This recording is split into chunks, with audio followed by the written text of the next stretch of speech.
IAF के काफिले पर यानी इंडियन एयरफोर्स के काफिले पर दहशतगर्दाना हमले की मजम्मत की है। न्यूज 18 से बात करते हुए कविंदर गुप्ता ने कहा है कि इन दहशतगर्दों को इस बुज़दिलाना कार्रवाई के लिए बख्शा नहीं जाएगा। उन्होंने कहा कि पाकिस्तान की अंदरूनी सूरत हाल ठीक नहीं है, इसलिए अपने लोगों की तवज्जो हटाने की कोशिश की जा रही है। हमारे साथ farmer deputy CM Kavinder Gupta हैं। कविंदर जी, जिस तरह से अब 25 अप्रैल को जो है वोटिंग होने वाली है अनंतनाग राजौरी पुंछ सीट पे, उससे पहले इस तरह के अटैक जो सेना के कॉन्वॉय पे, एयरफोर्स पे के कॉन्वॉय पे कल अटैक हुआ जिसमें एक जवान शहीद हुआ, कैसे देखते हैं? देखिए, पाकिस्तान समय समय पर इस प्रकार की हरकतें करने से बाज नहीं आ रहा।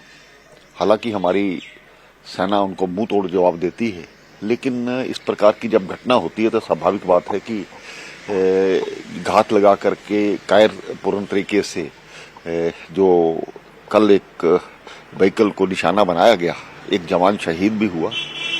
शहादत उनकी बेकार नहीं जाएगी, लेकिन अब जम्मू कश्मीर में इलेक्शन भी चल रहे हैं, तो यहाँ पर वो हालात खराब करना चाहते हैं।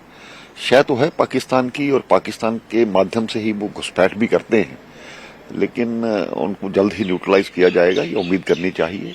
सेना और बाकी हमारे जो एजेंसी सुरक्षा बल अच्छा काम कर रहे हैं। और कांग्रेस पार्टी के चीफ तर्जुमान और सीनियर नायब सदर रविंदर शर्मा ने पुंछ और राजौरी इलाके में सिक्योरिटी काफिलों पर बढ़ते हुए हमलों पर शदीद तशवीश का इजहार किया है। न्यूज 18 से बात करते हुए रविंदर शर्मा ने कहा है कि ऐसा लगता है कि दहशतगर्दों ने इस इलाके में पहले ही ठिकाने कायम कर रखे हैं, और जो दहशतगर्द पहले खत्म हो गया था वो अब जम्मू के इलाके में दोबारा जिंदा, और यानी जो दहशतगर्दी खत्म हो गई थी वो अब दोबारा जम्मू के इलाके में जिंदा हो रही है। कांग्रेस पार्टी के चीफ स्पोक्स पर्सन और senior vice president Ravinder Sharma हमारे साथ मौजूद हैं। वापस सैन्य वाहन पे घात लगा के हमला किया गया जिसमें एक जवान शहीद हुआ है, अब कैसे देखते हैं ऐसी घटनाओं को? बहुत दर्दनाक है, बहुत खतरनाक है।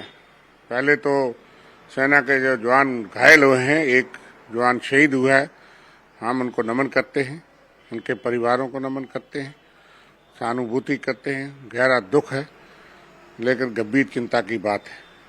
पिछले 2.5 साल में 6 हमले बड़े सेना पे हो चुके हैं, 21 जवान शहीद हो चुके हैं, कई दर्जनों गंभीर रूप से घायल अपाहिज हो चुके हैं।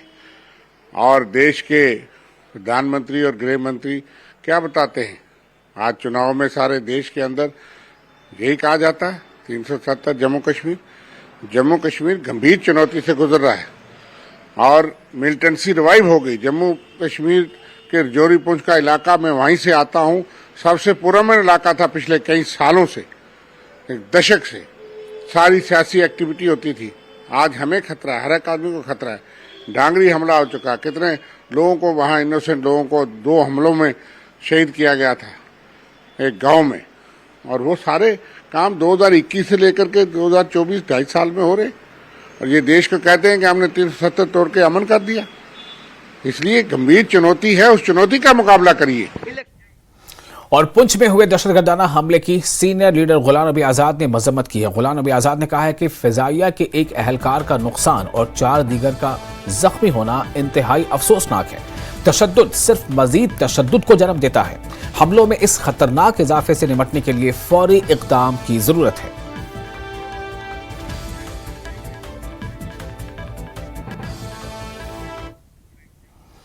और फिलहाल एक और छोटा सा ब्रेक लेंगे।